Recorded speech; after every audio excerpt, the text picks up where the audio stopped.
नमस्कार, आध्यात्मिक दर्पण में आप सभी का एक बार फिर स्वागत है। पेश है आज की खास खबरें। केंद्रीय मंत्री के घर पीएम ने मनाया पोंगल, देशवासियों को दी शुभकामनाएं। मकर संक्रांति पर हर हर गंगे से गूंजे घाट, आस्था पर ठिठुरन रही बेअसर। राष्ट्रीय युवा दिवस पर लखनऊ आयोजित कार्यक्रम में सीएम योगी हुए शामिल। उत्तरायणी मेले में देवभूमि की लोक संस्कृति से सराबोर नजर आई नाथ नगरी। उत्तर पश्चिमी हवाओं से उत्तर भारत में बड़ी ठंड, गलन से जनजीवन हुआ प्रभावित। साइबर ठगी का कारनामा, डिजिटल अरेस्ट कर बुजुर्ग दंपति से उड़ाए 15 करोड़। अब खबर विस्तार से। पीएम मोदी ने मनाया पोंगल उत्सव, देशवासियों को दी शुभकामनाएं, बताया प्रकृति और परिवार के संतुलन का पर्व। नई दिल्ली से आध्यात्मिक दर्पण संवाददाता सचिन कुमार की रिपोर्ट। पोंगल पर्व के शुभ अवसर पर प्रधानमंत्री नरेंद्र मोदी ने देशवासियों को हार्दिक शुभकामनाएं दी। इस मौके पर पीएम मोदी केंद्रीय मंत्री एल मुरुगन के आवास पहुंचे, जहां उन्होंने तमिल परंपराओं के अनुसार पूरे विधि विधान से पूजा अर्चना की। पोंगल उत्सव में शामिल होकर पीएम मोदी ने भारतीय संस्कृति की विविधता और एकता का संदेश भी दिया। उन्होंने कहा कि पोंगल केवल फसल कटाई का त्योहार नहीं है, बल्कि यह प्रकृति, परिवार और समाज के बीच संतुलन का प्रतीक है। यह पर्व हमें मेहनत, कृतज्ञता और सामूहिक समरसता का महत्व सिखाता है। पीएम मोदी ने कहा कि ऐसे पर्व देश की सांस्कृतिक जड़ों को मजबूत करते हैं और एक भारत श्रेष्ठ भारत की भावना को आगे बढ़ाते हैं। पोंगल का यह उत्सव पूरे देश को सकारात्मकता और समृद्धि का संदेश देता है। नई दिल्ली से आध्यात्मिक दर्पण संवाददाता सचिन कुमार की ये खास report. It carries a meaning far beyond the ceremony. It sends a powerful message that India's progress is deeply connected to its culture. And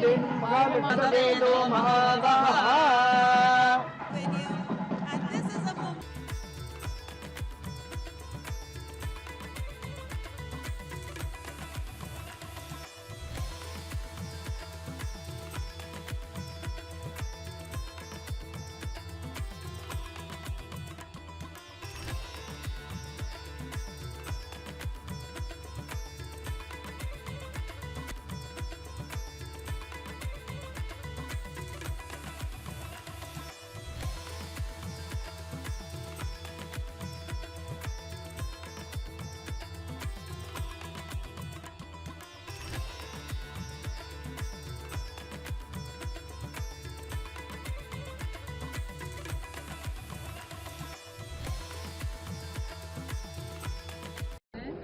வணக்கம்.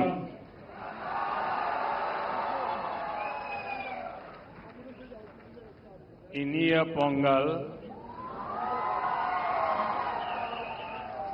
நல்வாழ்த்துக்கள்.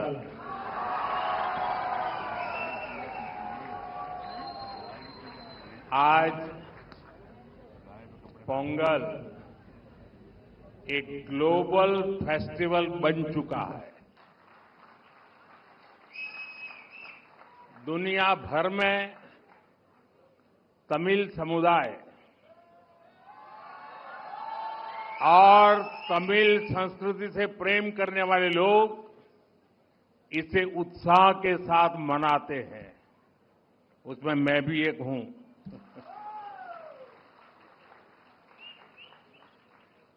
इस विशेष पर्व को आप सभी के साथ मनाना मेरे लिए सौभाग्य की बात है। हमारे तमिल जीवन में पोंगल एक सुखद अनुभूति की तरह है। इसमें अन्नदाता की मेहनत, धरती और सूर्य के प्रति आभार का भाव है। साथ ही ये पर्व हमें प्रकृति, परिवार और समाज में संतुलन बनाने का रास्ता दिखाता है। इस समय देश के अलग अलग हिस्सों में लोहड़ी, मकर संक्रांति, माघ बिहू, और अन्य त्योहारों की भी उमंग है। मैं भारत और दुनिया भर में रहने वाले सभी तमिल भाई बहनों को पोंगल की और सभी पर्वों की बहुत बहुत शुभकामनाएं देता हूं। मकर संक्रांति पर देश भर में उमड़ी आस्था, भारी संख्या में श्रद्धालुओं ने स्नान के साथ किया दान पुण्य। प्रयागराज से आध्यात्मिक दर्पण संवाददाता कुमार उदय की रिपोर्ट। मकर संक्रांति के पावन अवसर पर आज देश भर के गंगा घाटों पर हर हर गंगे के जय घोष गूंज रहे हैं। कड़ाके की ठंड और बर्फीली हवाओं के बावजूद श्रद्धालुओं की आस्था पर ठिठुरन बेअसर नजर आई। सुबह के पहले प्रकाश के साथ ही हरिद्वार हो या काशी, प्रयागराज हो या गंगा सागर, हर जगह गंगा तट श्रद्धा के महासागर में बदल गए हैं। श्रद्धालु प्रातःकाल स्नान कर दान पुण्य और तप का लाभ प्राप्त कर रहे हैं। गंगा किनारे मेले जैसा दृश्य देखने को मिल रहा है, जहां हर उम्र और हर वर्ग के लोग आस्था की डुबकी लगाते नजर आ रहे हैं। ठंड भी इस उमड़ती श्रद्धा को रोक नहीं सकी, वहीं प्रशासन भी पूरी तरह सतर्क नजर आया। सुरक्षा, यातायात और स्वास्थ्य व्यवस्थाओं के पुख्ता इंतजाम किए गए हैं ताकि श्रद्धालु सुरक्षित और शांतिपूर्ण ढंग से पर्व मना सके। प्रयागराज से आध्यात्मिक दर्पण संवाददाता कुमार उदय की ये खास रिपोर्ट। सारी तैयारियां हम लोगों की पूरी है। यहाँ पे प्रॉपर सारे लाइन डिपार्टमेंट्स की और पुलिस की प्रॉपर ब्रीफिंग कर दी गई है। 100% फोर्स जो है तैनात रहेगी और पूरा सुरक्षित और स्वच्छ तरीके से स्नान पर्व कंप्लीट कराया जाएगा। जो भीड़ आने का अनुमान है उसको किस तरह से कंट्रोल किया जाएगा और एरावत घाट इस वक्त विशेष है तो किस पे उस पे डाइवर्जन किस तरह से रहेगा? हम लोगों का जो एरावत घाट है सेक्टर 4 में है और संगम नोस के जस्ट ऑपोजिट है और यहाँ पर भी स्नान जो है ये भारी मात्रा में कराया जाएगा और पूरी फोर्स के साथ पूरी फोर्स डिप्लॉय करके कराया जाएगा। हम लोग बहुत दूर से आते हैं, बहुत श्रद्धालु यहाँ पर आते हैं, बहुत अच्छा इंतजाम है। गंगा माई हम सब लोग को खूब अच्छी तरह से दर्शन दी, खूब अच्छी तरह से स्नान भा। बहुत ही दिव्य व्यवस्था है यहाँ गंगा जी के और योगी और मोदी जी का बहुत ही बढ़िया व्यवस्था है यहाँ पे। राष्ट्रीय युवा दिवस पर सामाजिक और राष्ट्र निर्माण में युवाओं की भूमिका पर मंथन में शामिल हुए सीएम योगी। लखनऊ से आध्यात्मिक दर्पण संवाददाता कुमार वंश की रिपोर्ट।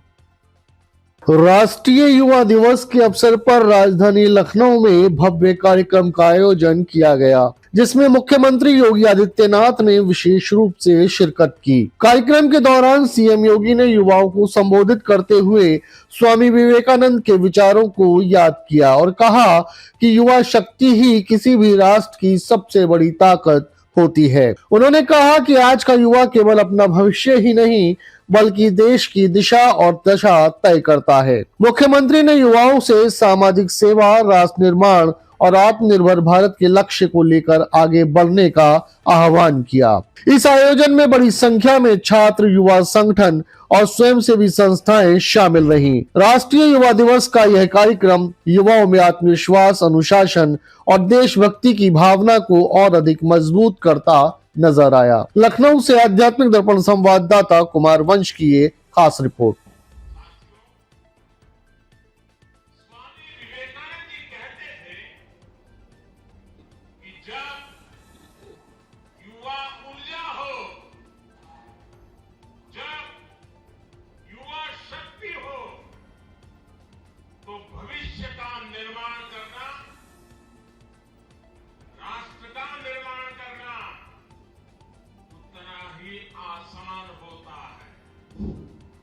हर व्यक्ति जानता है कि स्वामी विवेकानंद जी ने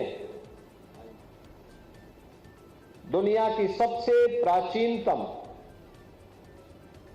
संस्कृति में से एक भारत की सनातन संस्कृति को, उसकी आध्यात्मिक चेतना को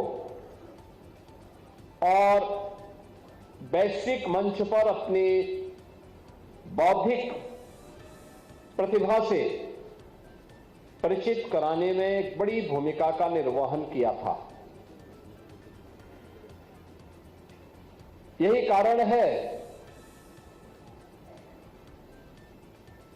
कि उनकी जयंती के कार्यक्रम को पूरा देश युवा उत्सव के रूप में आयोजित करता है। स्वामी विवेकानंद जी की वह प्रेरणा जो प्रत्येक भारतीय को आगे बढ़ने के लिए प्रेरित करती है, वह एक शाश्वत प्रेरणा है। हर देश, हर काल, हर परिस्थिति में हम सभी का मार्गदर्शन भी करती है। एक और जहां हम लोग स्वामी विवेकानंद जी का स्मरण कर रहे हैं, वहीं दूसरी ओर आज जीजाबाई मां साहिब की भी पावन जयंती है। जीजाबाई मां साहिब ये छत्रपति शिवाजी महाराज जिनके संस्कारों से पले बढ़े और जिनके सानिध्य में, जिनके मार्गदर्शन में उन्होंने हिंदवी साम्राज्य की स्थापना उस कालखंड में की थी, ऐसे राष्ट्र नायक को गढ़ने वाली, ऐसे राष्ट्र नायकों को आगे बढ़ाने वाली जीजाबाई मां साहिब की भी पावन जयंती पर मैं उनकी स्मृति को कोटि कोटि नमन करता हूं। युवा साथियों, जब हम स्वामी विवेकानंद की बात करते हैं तो स्वामी विवेकानंद उस भारत का प्रतिनिधित्व करते थे जो भारत उस समय अपनी सुप्त चेतना के कारण आत्मबोध लगभग खो सा चुका था। गुलामी क्या होती है, यह दंश अगर देखना हो तो आत्मबोध खो चुका उस समय के उस भारत के बारे में हम जान सकते हैं कि जब मुट्ठी भर विदेशी आक्रांता आकर के भारत को गुलाम बनाने में सफल हो गए। भारत चंद लोगों के द्वारा लूटा जा रहा था। यहां की सभ्यता, यहां की संस्कृति, यहां की परंपरा को अपमानित किया जा रहा था। उस कालखंड में सुप्त चेतना को जागरूक करने के लिए, भारत को भारतीयता के आत्मबोध से जागरूक करने के लिए जिस युवा सन्यासी ने उस कालखंड में एक महती भूमिका का निर्वहन किया था, वह नाम है स्वामी विवेकानंद का। स्वामी विवेकानंद जी की जयंती के अवसर पर पूरे प्रदेशवासियों को, युवाओं को बहुत बहुत बधाइयां, शुभकामनाएं देता हूं। स्वामी विवेकानंद जी की आज 164वीं जयंती है। उन्होंने भारत की धरा में जन्म लेकर के दुनिया को भारत की संस्कृति से केवल परिचित ही नहीं कराया, भारत की वास्तविक ताकत का भी एहसास उन्होंने दुनिया को कराने का काम किया था।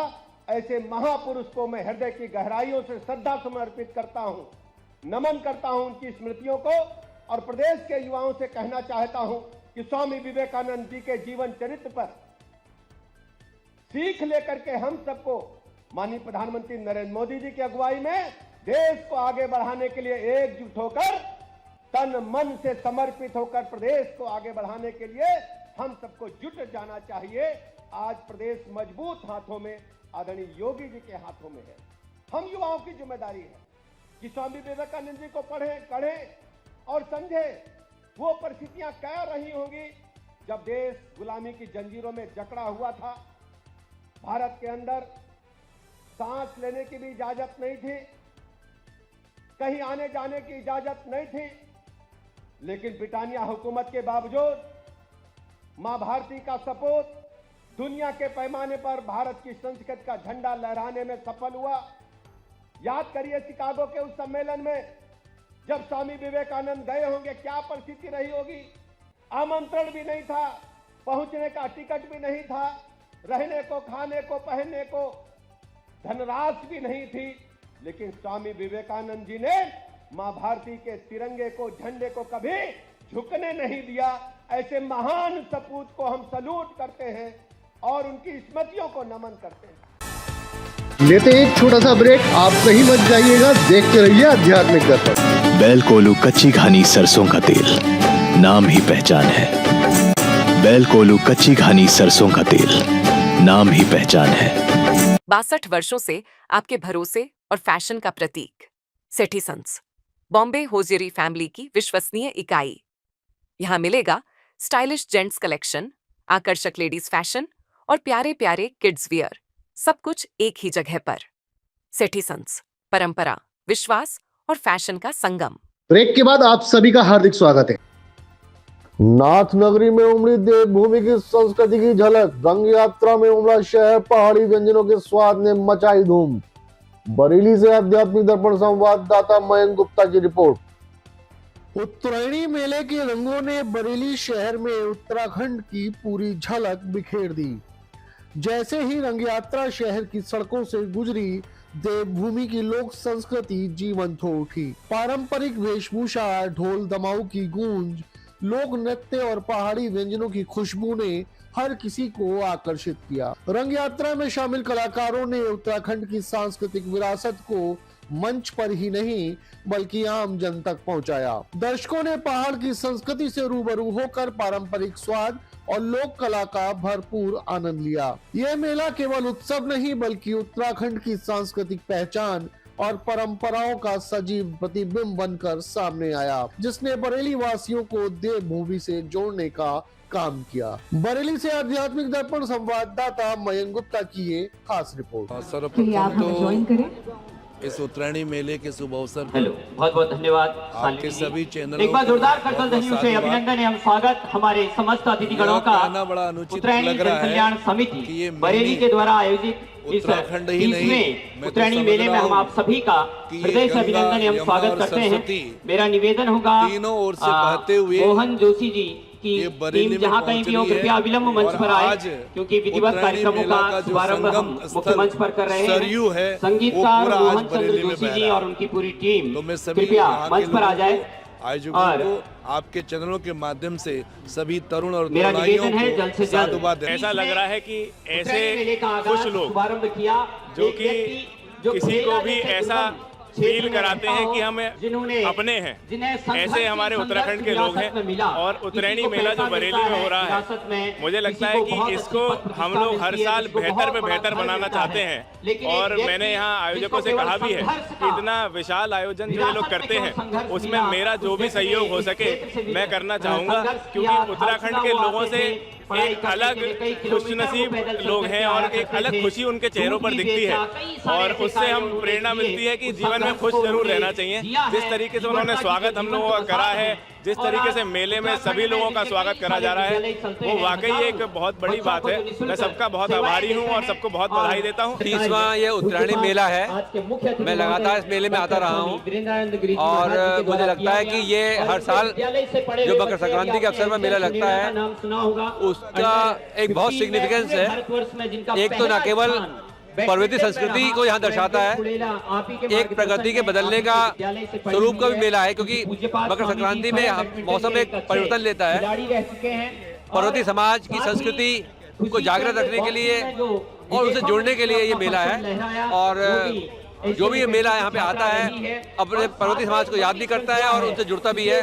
मुझे लगता है पूरे परिवार को, पूरे जो ऑर्गेनाइजिंग कमेटी है, इसकी आयोजन समिति है, उसको बहुत शुभकामनाएं। हमारा कल्चर है, मतलब अब उत्तराखंडी हुए हम लोग भी सब, तो वो अच्छा लगना ठहरा कि हाँ अपना बिल्कुल सब दिखा रहे कि ऐसा होता है उत्तराखंड में, और ऐसा डांस हुआ, ऐसी वेशभूषा हुई और ऐसी भाषा हुई, तो ये मतलब अच्छा लगता है। जो उत्तराखंड की संस्कृति है वो पूरी दिखाई देती है यहाँ पर। सारे जितने भी 3 तरीके के उसमें वो हैं, एक जौनसारी, गढ़वाली, कुमाऊनी, तो सभी तीनों कल्चर यहाँ पे दिखाई देते हैं। बर्फीली हवा और शीतलहर से बेहाल उत्तर भारत, ठंडी हवाओं के साथ कोहरे और गलन के आसार। नई दिल्ली से आध्यात्मिक दर्पण संवाददाता सचिन कुमार की रिपोर्ट। उत्तर भारत इन दिनों कड़ाके की ठंड की चपेट में है। उत्तर पश्चिम दिशाओं से चल रही बर्फीली हवाओं ने ठिठुरन और गलन को और भी बढ़ा दिया है। दिन में धूप निकलने के बावजूद सिहरन बनी हुई है, जिससे जनजीवन बुरी तरह प्रभावित हो रहा है। सुबह और रात के समय ठंडी हवाओं के साथ घना कोहरा भी परेशानी बढ़ा रहा है। वहीं मौसम विभाग के अनुसार शीतलहर का असर फिलहाल जारी रहेगा और अभी ठंड से राहत मिलने के आसार कम नजर आ रहे हैं। मौसम विभाग की चेतावनी को देखते हुए आम लोगों से सतर्क रहने की अपील की गई है। खासकर सुबह और देर रात यात्रा करने वालों को सावधानी बरतने की सलाह दी गई है। ठंड के इस कहर के बीच प्रशासन भी अलर्ट मोड में है। ऐसे में जरूरत है सावधानी, सतर्कता और सुरक्षित रहने की, क्योंकि फिलहाल उत्तर भारत में ठंड का प्रकोप थमने के आसार अभी कम ही नजर आ रहे हैं। नई दिल्ली से आध्यात्मिक दर्पण संवाददाता सचिन कुमार की ये खास रिपोर्ट। इस समय ठंड बहुत ज़्यादा चल रही है और शीतलहर, हाथ सुन्न हो रहे हैं, बिल्कुल गाड़ी चल नहीं रही, हैंडल पकड़ा नहीं जा रहा। तो किस तरीके चलाने, जिस तरीके कोहरा है? हाँ, बहुत दिक्कत आ रही चलाने में। इस समय कोहरा ज़्यादा है, धीरे धीरे चला रहे हैं। हाँ, बहुत धीरे धीरे चला रहे हैं जी। ठंड सी भी हो रही है, ठंड बहुत ज़्यादा है, सुननी है। अरे बहुत ठंड है भैया, कोहरा भी है। कोहरा भी है। तो बच्चों को किस तरीके लेके जा रहे हैं? पैक करके? हाँ, पैक करके लेके जाना है। देखो सब बच्चे हैं, पॉलिथीन में पैक कर रहे हैं अभी। सब बच्चे आगे बेटा, तू आगे बेटा। देखो पैक है बिल्कुल। कोहरा पहले से काफी समय से खूब बढ़िया पड़ रहा था, अब जरा थोड़ी राहत मिली है, थोड़ा सा हल्का हुआ है। लेकिन सुबह अभी कोहरा काफी ज्यादा रहता है, इसलिए हम लेट निकल रहे हैं। पहले 5 बजे निकलते थे, अब 7 बजे निकल रहे हैं करीब, इसलिए हल्का सुधार हुआ है। साइबर ठगी कर शातिरों ने बुजुर्ग दंपति से उड़ाए 15 करोड़, डिजिटल अरेस्ट कर किया प्रताड़ित। नई दिल्ली से आध्यात्मिक दर्पण संवाददाता सचिन कुमार की रिपोर्ट। भारत में सामने आया यह साइबर क्राइम का मामला हर किसी को झकझोर देने वाला है। यह कोई साधारण ठगी नहीं, बल्कि एक ऐसा डिजिटल अरेस्ट स्कैम है जिसने पढ़े लिखे, जागरूक और साइबर अवेयरनेस से जुड़े बुजुर्ग दंपत्ति को भी शिकार बना लिया। हैरानी की बात यह है कि यह दंपत्ति सोशल मीडिया पर सक्रिय रहा है, साइबर फ्रॉड के बारे में जानता था, फिर भी ठगों की जालसाजी के आगे बेबस हो गया। साइबर ठगों ने फेक पुलिस वीडियो कॉल के जरिए खुद को अधिकारी बताया और यूनाइटेड नेशन एम्प्लॉय स्कैम का डर दिखाकर उन्हें मानसिक रूप से तोड़ दिया। 15 दिनों तक दंपत्ति को घर में ही डिजिटल अरेस्ट में रखा गया। डर, धमकी और फर्जी कानूनी कार्रवाई का ऐसा जाल बुना गया कि वे किसी से मदद तक नहीं मांग सके। इस दौरान ठगों ने करीब 15 करोड़ रुपए की रकम उनसे ठग ली। आज भी यह बुजुर्ग दंपत्ति यही सोचकर टूट चुका है कि इतनी जागरूकता के बावजूद उनके साथ ये कैसे हो गया। यह मामला सिर्फ एक ठगी नहीं, बल्कि सीनियर सिटीजन साइबर क्राइम का दर्दनाक उदाहरण है। यह केस पूरे देश के लिए एक कड़ा फ्रॉड अलर्ट है कि साइबर अपराध अब डर और दहशत के सहारे इंसानों को तोड़ रहा है। नई दिल्ली से आध्यात्मिक दर्पण संवाददाता सचिन कुमार की ये खास रिपोर्ट। 24 दिसंबर को नून पे आई थिंक अराउंड 12 कॉल आई मेरे को TRAI से, और उन्होंने बोला कि आपका टेलीफोन नंबर कट रहा है क्योंकि आपके नंबर से बड़ी अश्लील कॉलें और 26 लोगों ने कंप्लेंट किया है कि, और ऑल्सो मनी लॉन्ड्रिंग में भी आप इन्वॉल्व हैं, तो ये हम आपका टेलीफोन कट कर रहे हैं। आपके तो अगेंस्ट अरेस्ट वारंट्स हैं, आपको हम कोलाबा पुलिस डिपार्टमेंट के साथ कनेक्ट कर रहे हैं। ये नेशनल डिफेंस का मामला है, सिक्योरिटी, तो अगर इसमें अगर आप फंसी हुई हैं तो आपको तो बॉम्बे आना पड़ेगा। हम आपको फुली रिलीज कर देंगे, पर हमको वेरिफिकेशन करनी पड़ेगी उसके बिना, और आपने ये किसी को नहीं बताना। वो आपकी लाइफ को थ्रेट हो सकता है, आपको दोनों को खत्म कर सकता है, मार सकता है। आप बाहर भी नहीं जाइए, और कुछ नहीं करिए, किसी को नहीं बताना। के पास हमारी काफी इंफॉर्मेशन थी जो हमको उन्होंने बताया। हम बड़े स्मार्ट समझते हैं अपने आप को, पर उन्होंने ऐसा सिर घुमा दिया कि हमने उन पे विश्वास करना शुरू कर दिया। आपके बच्चों को आपको लाइफ थ्रेट है, तो हमने जो है उनको शेयर करते कि किसी को नहीं बताया, ताकि हमको पता था कि अगर बताएंगे तो हमारा रिस्क और भी हाई। जुड़े रहें आध्यात्मिक दर्पण के साथ, सब्सक्राइब करें एवं बेल आइकन दबाएं। आध्यात्मिक, धार्मिक, सामाजिक, सांस्कृतिक एवं राजनीतिक खबरों का सर्वोत्तम मंच। आध्यात्मिक बुलेटिन के प्रायोजक थे राष्ट्रीय ग्रुप ऑफ इंस्टीट्यूशन, उज्जवल भविष्य की गारंटी। ग्लोबल हॉस्पिटल, बेहतर स्वास्थ्य की नई पहचान। गंगा ज्योति आई हॉस्पिटल, आपकी आंखों का सच्चा साथी। बॉम्बे हॉजरी, गुणवत्ता और विश्वास का प्रतीक।